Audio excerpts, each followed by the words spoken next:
కానీ టీఆర్ఎస్ నాయకులు మాత్రం ఉండేవాళ్ళు కాదు. అది చక్కగా ప్లాన్ చేశాడు. ఇంకా విభేదాలు ఉంటాయి, రాజకీయ విభేదాలు ఉంటాయి.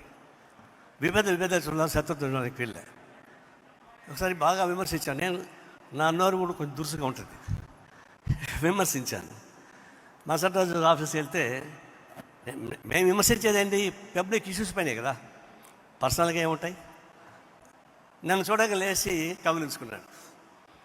కౌలించుకుంటే ఆ సమయంలో డాక్టర్ కేవీపీ ఉన్నాడు ఇక్కడే. ఆయన చూసి, నేను నారాయణ చూసి నీకు పంచ నిలవదా, బూతులు తిరుగుతున్నాడు బయట అన్నాడు. అంటే ఆయన అట్లే పట్టుకొని, అవునా ఆయన కమ్యూనిస్ట్ పార్టీ నాయకుడు, నేను కాంగ్రెస్ పార్టీ ముఖ్యమంత్రిని, మన విమర్శకు నీకు చేస్తాడా అది మీరు రాయలసీమలో ఏడాది చావని వెళ్ళిపోయాడు. అంటే విమర్శని సద్విమర్శగా తీసుకోవడం, సబ్జెక్టుగా తీసుకోకుండా. రాజకీయాలు విభేదాలు ఉంటాయి, విభేదాలు ఎందుకు ఉంటాయి? Life is full of contradictions. అటువంటి రాజకీయాల విభేదాలు ఉంటాయి. విభేదాలు చూడాలి తప్ప దాన్ని శత్రుత్వంగా చూడకూడదు. రాజకీయాలు పవిత్రమైంది, రాజకీయ వ్యవస్థ ముందుకు పోదు కదా. విభేదాలు ఉంటాయి. అది డెమోక్రటిక్ కాన్స్టిట్యూషన్ మంది, రాజ్యాంగాన్ని ప్రేమిస్తున్నాం, అది నడవాల్సిందే. అందుకే రాజకీయం అంత పవిత్రమైందో దానికి ఈ మానవ జన్మ ఎంత గొప్పదో దానికి సంబంధించినటువంటి వ్యవస్థ అంత గొప్పది.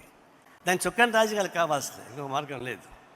ఆయన నమ్మింది కాంగ్రెస్ పార్టీని, మేము నమ్మింది కమ్యూనిస్ట్ పార్టీని, తప్పేం లేదు. కానీ ఇప్పుడేమవుతుంది, ఇప్పుడు ఎక్కడికి పోతే టీవీ వాళ్ళు జర్నలిస్టులు వస్తే, అయ్యా నువ్వు ఏ టీవీలో ఉన్నావు, ఈ టీవీలో ఉన్నావా, ఏబిఎన్లో ఉన్నావా, టీవీ5 ఉన్నావు అడుగుతారు. ఎందుకంటే వాళ్ళు బతిరు కోసం మారుతూ ఉంటారు.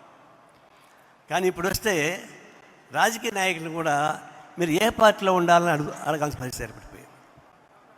ఉండరు. పొద్దున ఒక రాజకీయ పార్టీలు ఉంటారు, మధ్యాహ్నం ఒక పార్టీలో ఉంటారు, సాయంత్రం ఒక పార్టీలో ఉంటారు.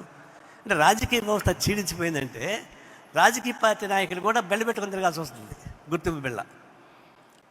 ఎంత దిగజారిపోయింది, అది చాలా బాధ వేస్తుంది. ఇట్లా దిగజారిపోయిన రాజకీయ వ్యవస్థను బాగుపరచాలంటే ఫైట్ చేయాల్సింది, ఇంకో మార్గం లేదు.